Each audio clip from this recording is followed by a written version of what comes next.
Deborah Thomas.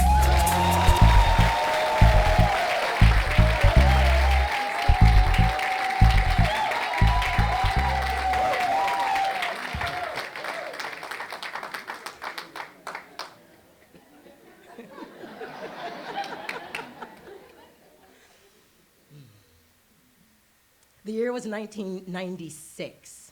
I was 17 years old. I was standing on the floor of the House of Representatives in Lansing, Michigan, and I was giving a speech for House Bill 151, the Prenatal Protection Act. And I was asking the House, would it be okay for a perpetrator of a crime against a woman who is pregnant that in the event that they injure this woman, are they only held accountable for the life of one, or are they responsible for the life of two?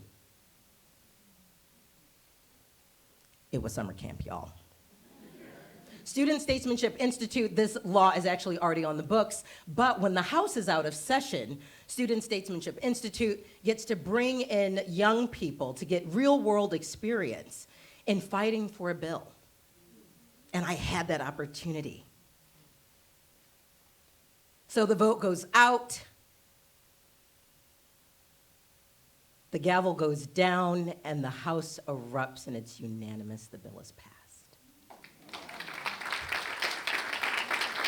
Now, again, it's summer camp, so, it's this whole experience. But for me, I've never really fought for anything. I am the middle-born child of 6 to Alfred and Beverly Thomas, and I grew up singing 4-part harmony a cappella. It was part of our homeschool curriculum. And I could open my mouth to sing to anyone, but I didn't know how to open my mouth for myself. Just one. I didn't know how to advocate for me. Now, had I known how to advocate for myself, I would have told Seiji Watanabe he was cute before Mom and Dad decided to homeschool us. I may have had a few things to say to my mom about how I felt about singing, or whatever there was for me to communicate. But I didn't know how to do that. Fast forward a few years, 2011, I'm about, at this point, 32 years old, junior college. Anybody, Wayne County Community College District, outer driving 7 Mile Road. That's where I was. And I was in a class with Dr. Carruthers. He taught logic. Dr. Carruthers, tall, stately African-American gentleman, Harvard graduate, and had come back to WC3D to give back. In that class, we were discovering fallacies, and he says, go home, review the fallacies, find one you identify with, and then, we're going to come back to class, discuss it, and write about it. Write about it, and then we'll come back to class and discuss it. That's how that went. So I went and took a look at fallacies, and I discovered one. Basically, fallacies is a lie, right? And the one I discovered was hasty generalizations. Now, while in class, every now and again, I'd have a chat with my classmates. And one particular day, I was having a conversation. And I don't even remember the topic of conversation was. I just know that I was saying something, and the classmate stopped me and looked at me and said, "You talk white." A little abrupt. Okay, I'm not really sure. Now I'm thinking to myself, not really sure I sound like it has to do with the topic of conversation, but immediately I'm thrown back to my childhood. See, Mom and Dad were committed that their children were going to, 1, be able to hold an interview, 2, secure a job, and remain gainfully employed. I'll never forget Dad saying, "You will speak the King's English." Now, there were several things Dad said to me. The one thing he also told us that when we sang together, he said, sing for an audience of 1. It wasn't just the outward expression of our communication, but our inward also that mattered. So Alfred and Beverly Thomas were not going to have it with mispronounced words. I mean, we had the EDs and the INGs of all the words. There was not gonna be any acts, library, February, my favorite one, ambulance. There is no such thing as scrimps or salmon. I talk white. In that conversation with that student, I was sad. I was heartbroken. I was in conflict with myself. Because what does it mean I talk white? Am I not black? Is it not okay for someone in brown skin who looks like this to sound like this? We came back to class to discuss those fallacies. Lies, that's what fallacies are, right? And hasty generalization is basically that on the situation or circumstance of only a few instances, something is assumed or believed to be a particular way. Am I a hasty generalization? Or at least to everyone who sees me and hears me talk like this and look like this. Am I a lie? Dr. Carruthers came to me with this teeny tiny piece of paper. He said, Deborah, I think you'll really find this interesting. And I looked at it, and it says, speech language pathologist. In that moment when Dr. Carruthers spoke to me, it was air in my lungs. It was inspiration. Right then, I am pretty sure Dr. Carruthers saw it before I did, that someone who looks like me and sounds like this goes together. Yeah.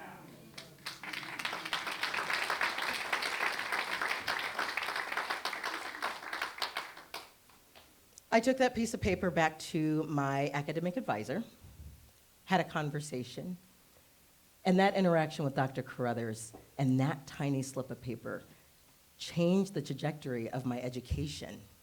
So I landed myself at Wayne State University, 2015, in the College of Liberal Arts and Sciences for the degree in Communication Sciences and Disorders. That is a mouthful.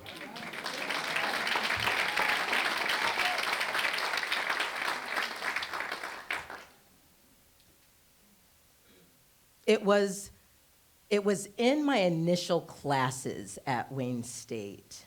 I took a class called Normal Language Acquisition with Dr. Derek Daniels. Medium height gentleman, but beautiful speech. Absolutely beautiful. And I loved the class. I absolutely loved that class. And so one day I got to have a conversation with Dr. Daniels, and I said, Dr. Daniels, has anyone ever really, talked about the way you speak? He was like, yes, my family. They would often ask, why does Derek sound like a little white boy? Oh, my goodness, I felt seen and understood right then. Dr. Daniels taught me so many things, but in that moment, not even in the classroom, but right then, I observed somebody who was not going to apologize for who they were. The interesting thing about Dr. Daniels is that he manages a stutter. That whole degree, Communication Sciences and Disorders, is the study of communication, the science of it and its mechanisms for speech, and then when it doesn't work.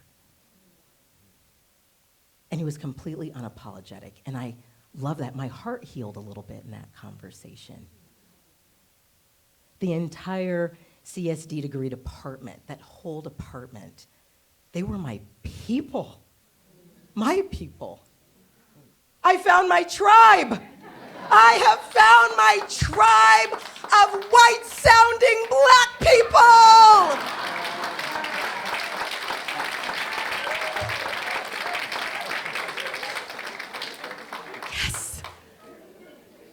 will share with you what I have learned and brought back from my tribal community.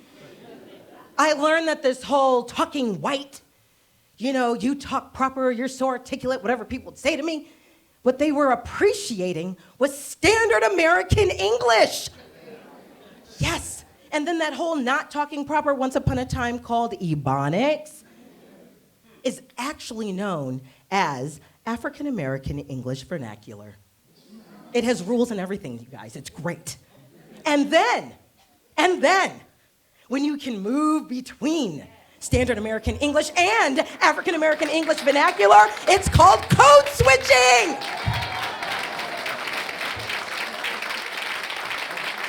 I have found my tribe of white-sounding black people. Yes.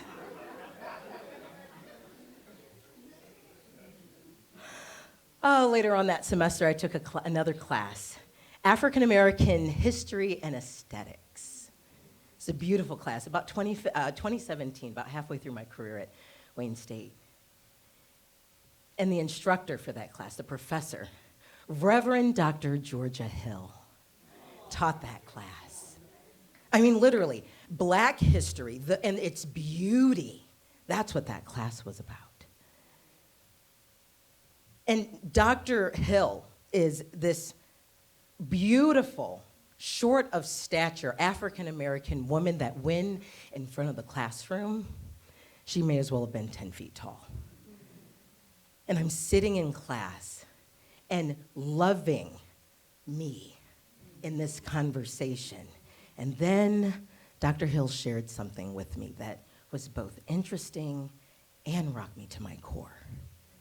Because she shared that African American individuals who had command of the English language or any language skill at all, their voices and their skill was used to sell slaves.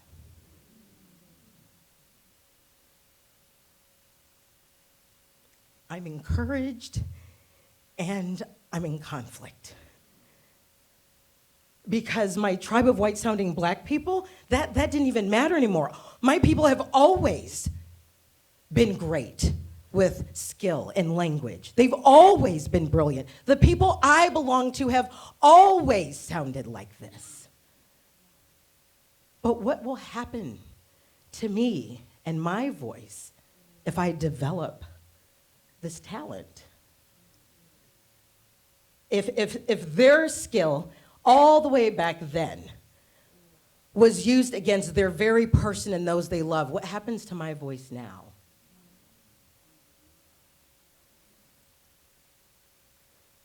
Grappling with that, both the encouragement in that class and the conflict, I just stopped talking.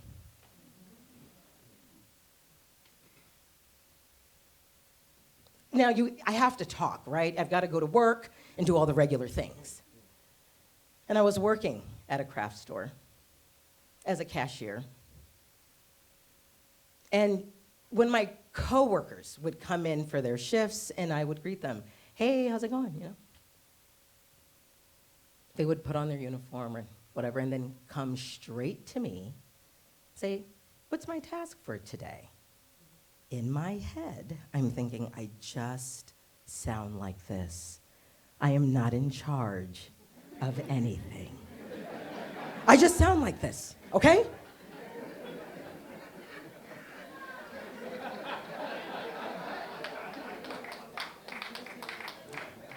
So I didn't give them all of that. I would just, in this voice, say to them, I'm not actually in charge of anything. I think you should go find your manager. And then I would go back into my head. I just sound like this, okay? Like all the authority and credibility and whatever it is you think I'm in charge of, I don't have, leave me alone.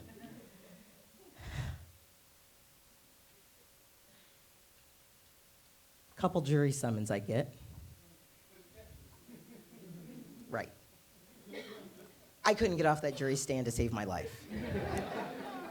And then, when we go into the room, not on one occasion, but two, We go into the room to deliberate. And of course, you have to pick a 4-person before you start this whole process of choosing about people's lives while I'm making what, $25 a day? Yeah, that kind of. So I'm like, okay, I may have said hello or whatever happened when the jury was being selected. We need to select a 4-person. You do that job. Great. So, not for one case, but 2. It was at the end of that second case, though. The young man in question, just caught in the wrong place at the wrong time, African-American gentleman, we needed to make a decision about his life, in essence. And so we stand and deliver the verdict, and he is elated, so happy. And I've just spent 5 days of my life in court to make the rest of your life possible. I passed him in the hallway, and he just kept saying, thank you, thank you, thank you. And in that moment, I looked at him and said out loud, find something else to do. And I heard myself, all of me, like Dr. Crothers had seen me and my brownness go together and gave me that slip of paper. Like Dr. Daniels, unapologetic for who he is and teaching me. And Reverend Dr. Hill encouraging me. I heard my voice. And I thought, that's what I want my voice to do. I want to inspire. I want to teach. I want to encourage. And I want to do that wholeheartedly. My voice is a gift from the audience of one. And I want to share that gift generously. Thank you.